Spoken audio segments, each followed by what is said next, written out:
Pabandykime iš studento aplinkos atlikti tinklo projekto užduotį. Randam tinklo projektas. Yra aprašas, ką reikia padaryti, vertinimai.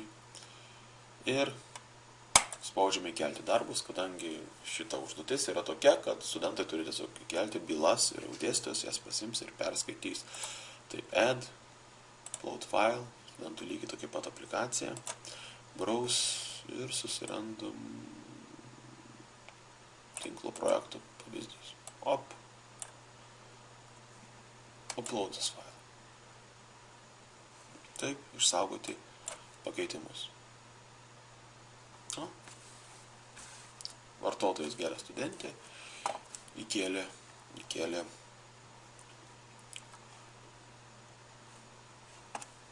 užduotį. Atsakymą, tai yra tinklo projektą įkėlė į Moodle sistemą.